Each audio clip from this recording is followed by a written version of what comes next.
In the midst of the U.S. government shutdown, a bill is introduced to Congress that would be the logical continuation of August 8 agreements between Armenia and Azerbaijan pre-signed under President Trump's auspices. If the bill passes, the Congress will thus have authorized sanctions, while their enforcement is at the president's discretion.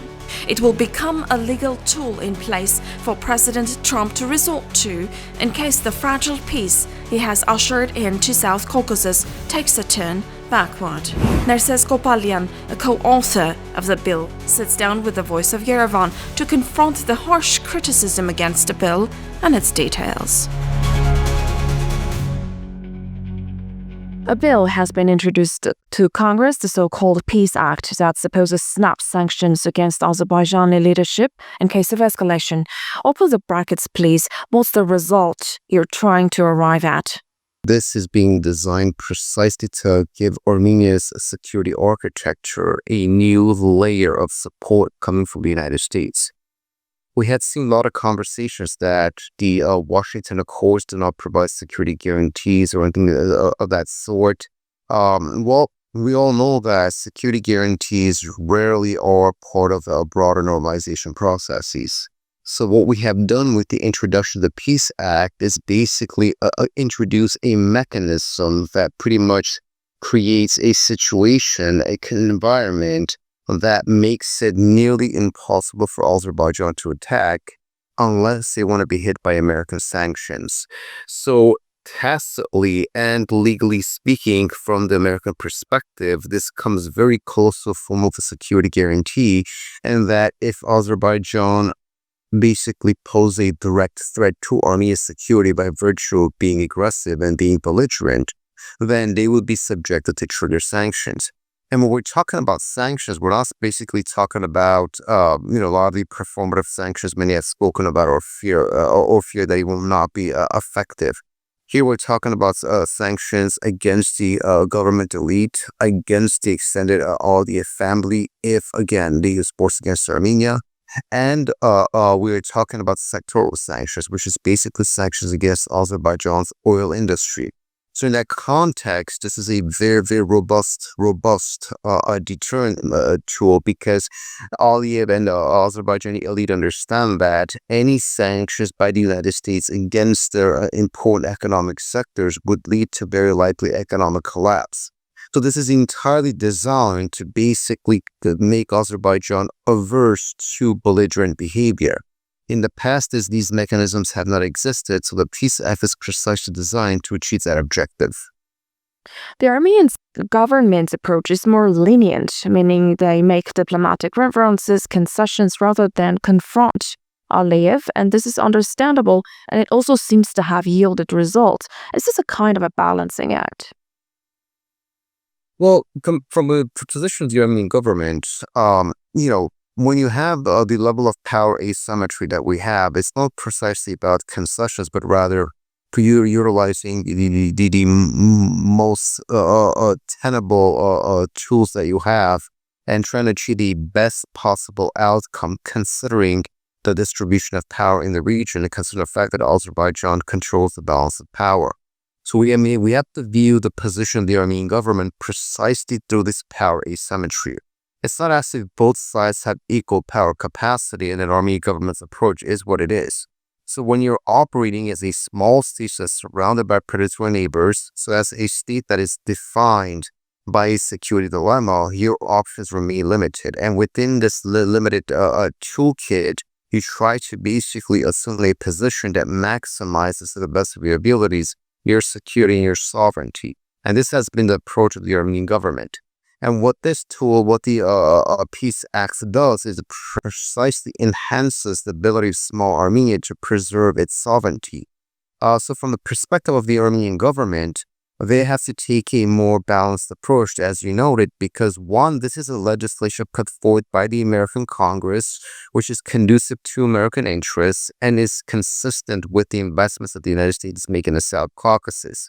The United States has made it very clear they want stability in the South Caucasus, they want normalization, they want the Trump route built, they want interconnectivity, economic growth, and basically they want a region that undergoes immense economic growth and integration. So any belligerent behavior, any aggressive behavior by Azerbaijan will disrupt that entire process. So in that context, this is an American initiative. But importantly, it tends to align with the security needs of Armenia. And so the position of the Armenian government is that, of course, it supports any initiative that makes the region more safer, more stable, and more conducive to peace. But at the same time, Armenia's government is not going to interject itself into the internal dealings of the American Congress, of the American Senate, and eventually, when the bill goes to the president for signing, into that process. So this is about protecting American interest. Did I get you right? Protecting. With TRIP in place with the 145 million allotted, basically, this is about protecting American interest in South Caucasus. This is about basically making sure that Armenia, as a sovereign state, as an American strategic partner, and as America's most important partner in the South Caucasus, is protected. Though criticized harshly that the US government will not hit the very oil industry it's investing in, the idea behind the bill is clear: to put deterrents in place that will prevent escalation. Speaking of deterrence, the US ambassador messages at NATO seminar in Yerevan completely align with Armenia's and the peace agenda the US has gallantly signed up for. The inclusion of Armenia in the Middle Corridor, connectivity as a soft economic deterrent, the TRIP, American investment in connectivity that will likely invite other big players' interest, and the reopening of Turkey-Armenia border. The next milestone should be the actual signing of the agreement. And one point to make here is that we can't look at these developments through a unidimensional lens, meaning that when you have a set of actors whose interests are in essence aligned, this sense of alignment basically makes it conducive to both interests. So with the United States seeking peace and stability in the region for its given interest, this also aligns with that of Armenia's. And so because there is no separation within that specific domain, it makes sense to look at it through that lens. And so substantively, as you noted, if it was not in America's strategic interest, there is no reason why America or any country would proceed to sanction another actor in of itself. What has been the important development here is that Armenia has managed to present itself and take all the necessary diplomatic, strategic, and geopolitical moves to present itself as a viable partner to the West, specifically to the United States, specific to the transatlantic system.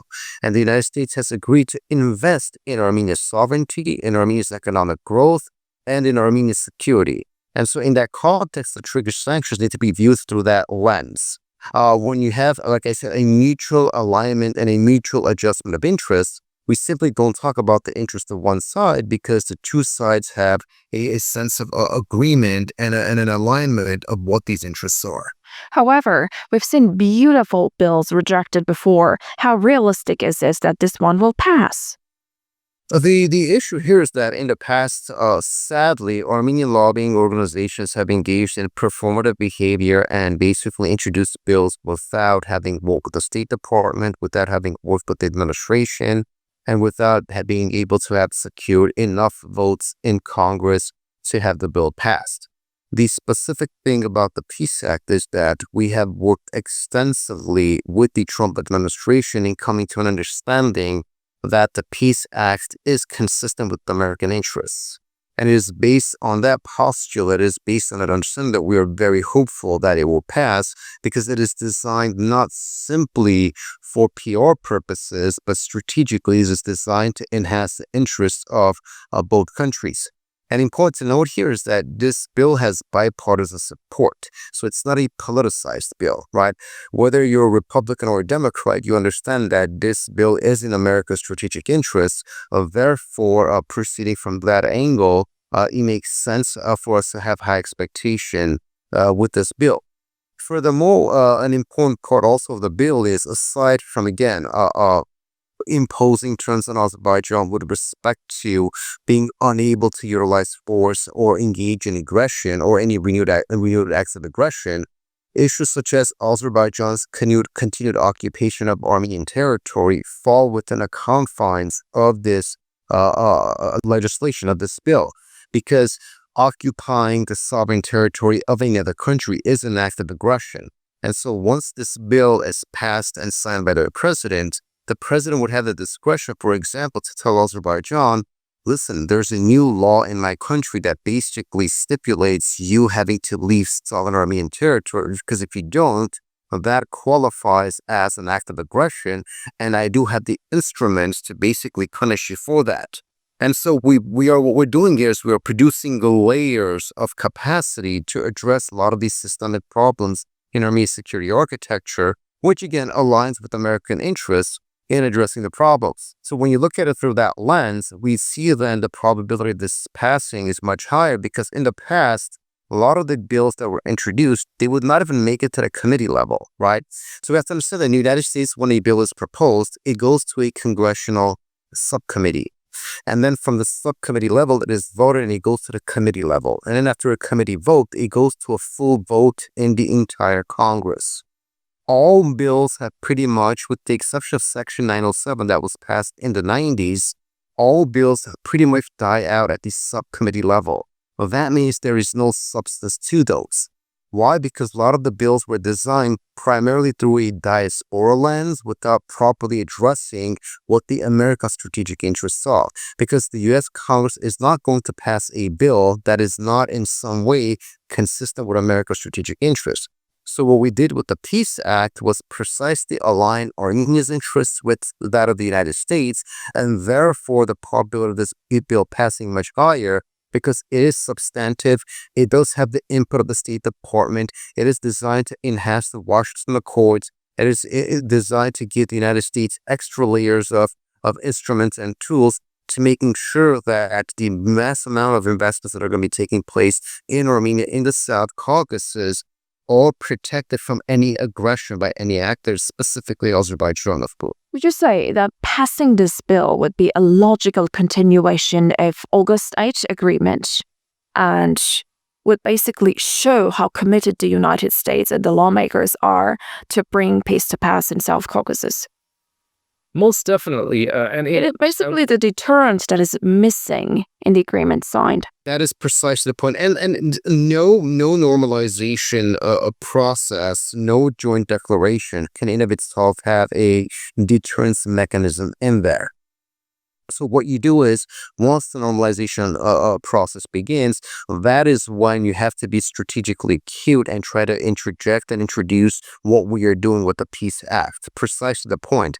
And I remember when on August 8, when the signing ceremony was taking place, a certain Armenian journalist, who happens to be the pro-one that's interviewing me right now, posed the question to the American president saying, while this is a wonderful development, it is not legally binding, meaning technically, if either side reneges on their responsibilities, what happens?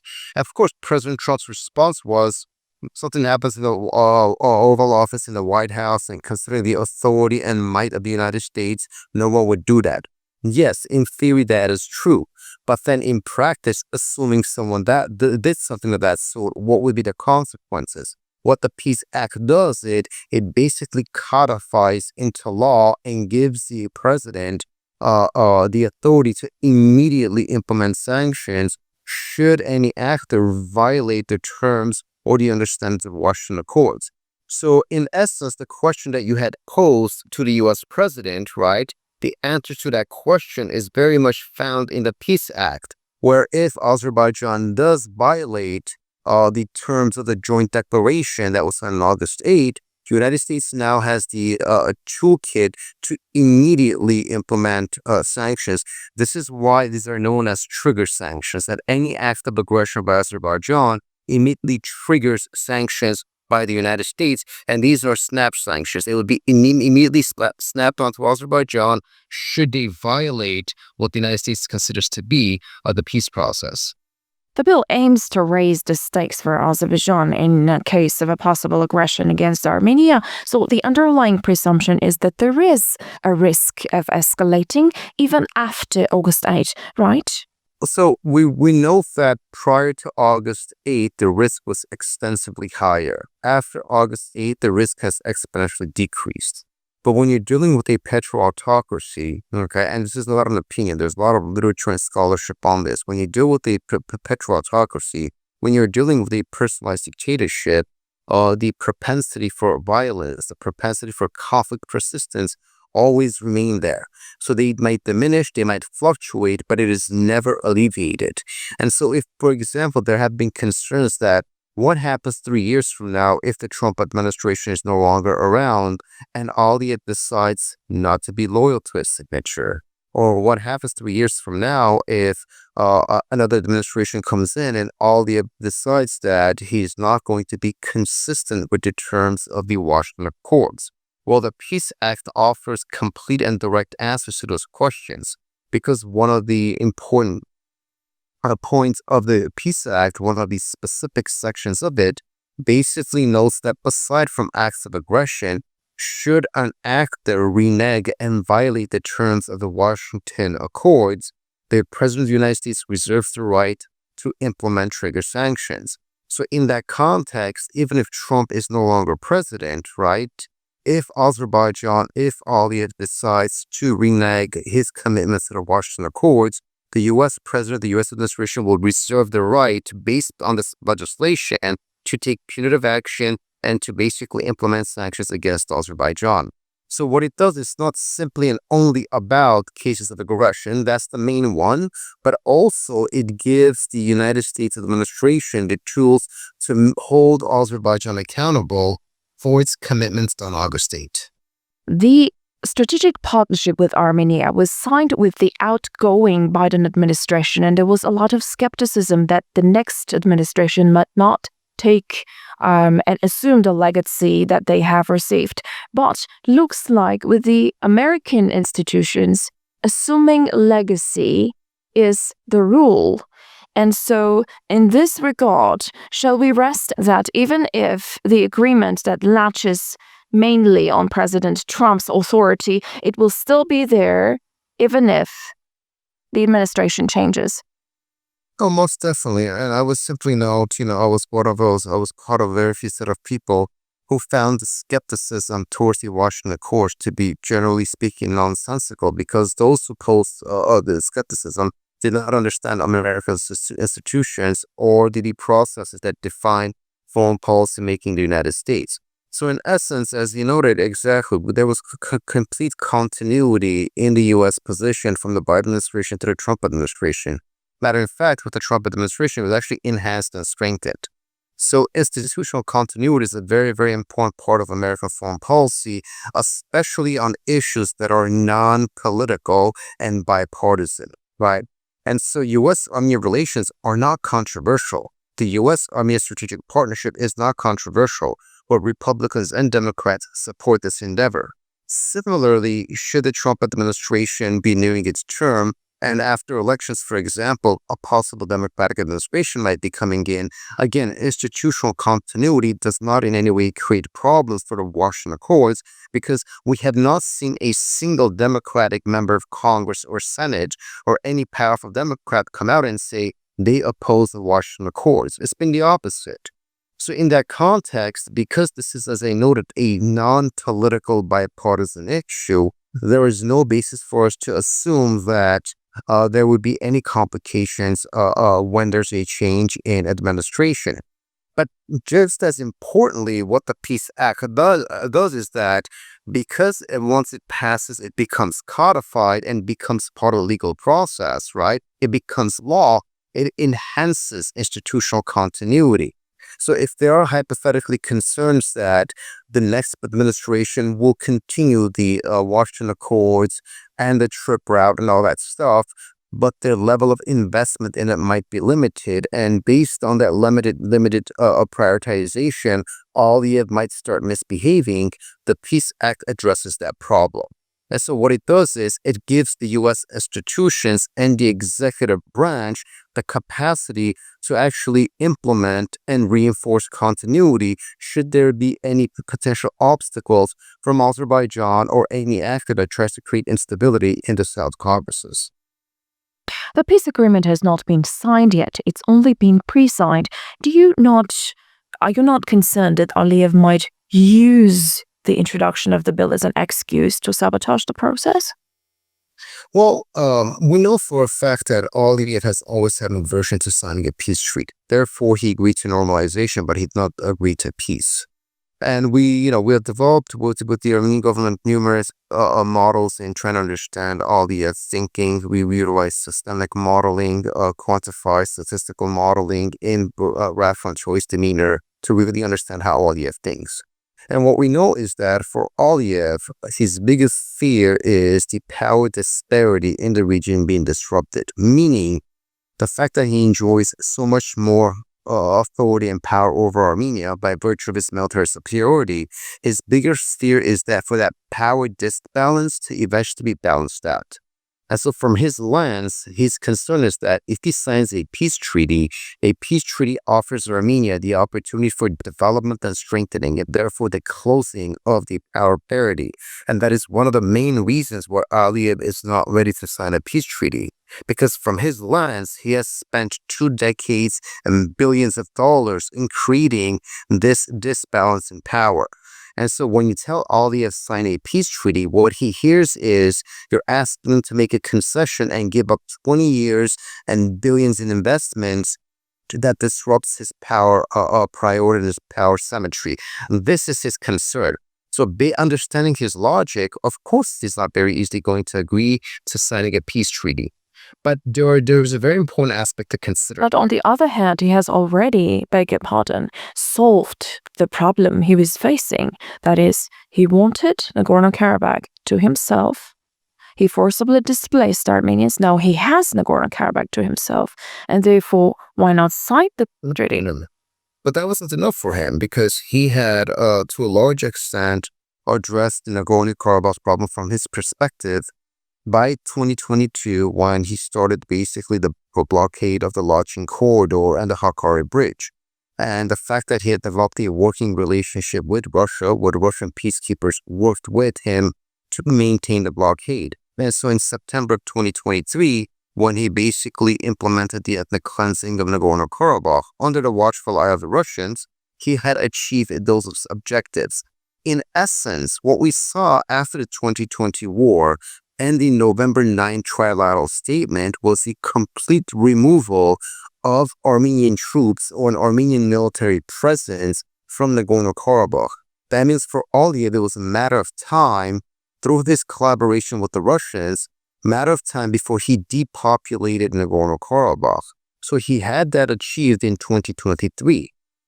Now we are in late 2025 and he still refuses to sign a peace treaty, which goes to show that his objective in of itself wasn't simply regaining Nagorno-Karabakh, but maintaining a power disparity with Armenia and exercising hegemonic influence over Armenia.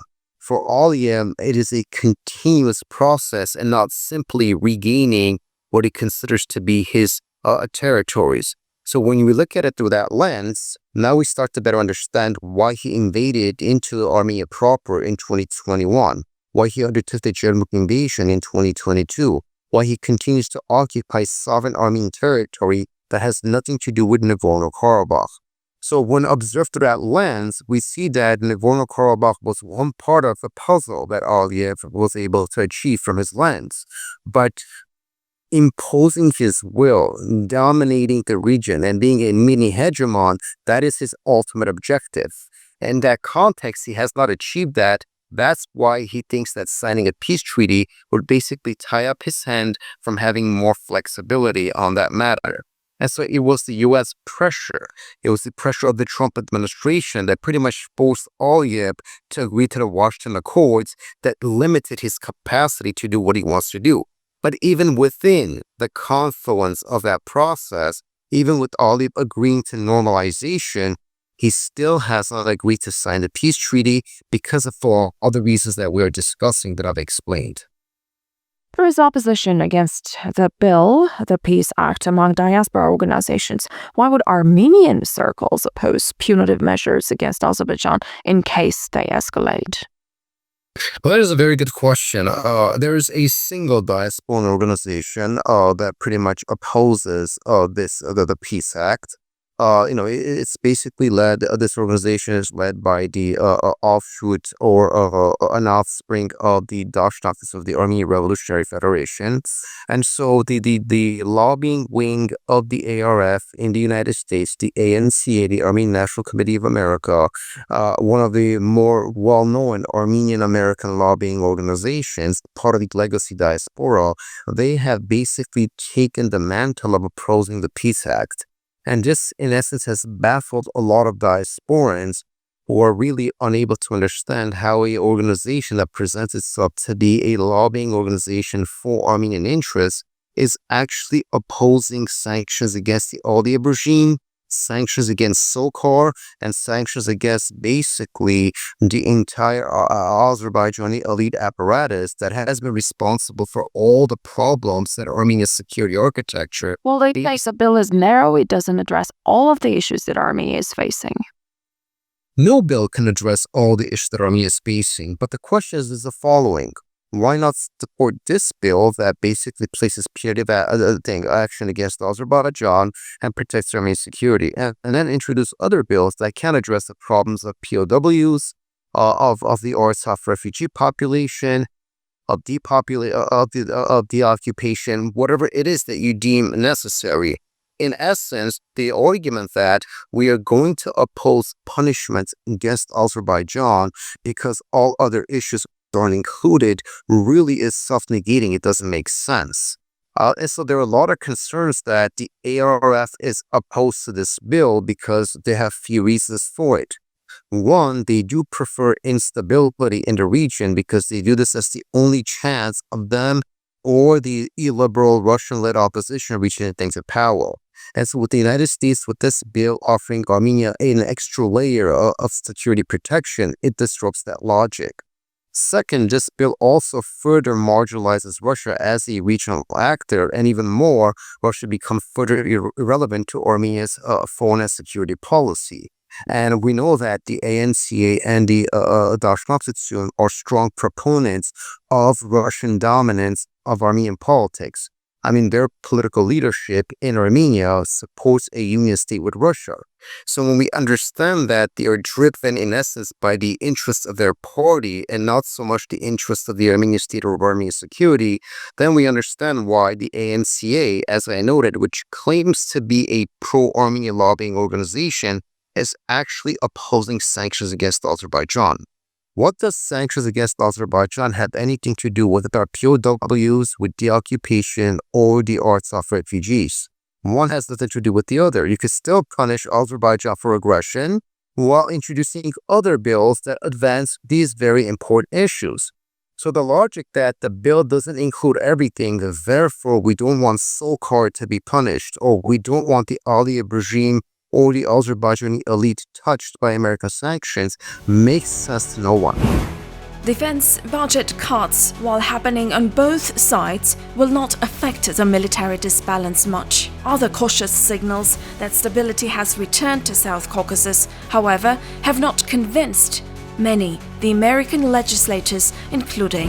The peace process has to become tangible. The agreement signed, the reopening of Turkey-Armenia border, re-establishing fully fledged diplomatic ties between Armenia and Azerbaijan and Armenia and Turkey, economic spurs with the involvement of big players.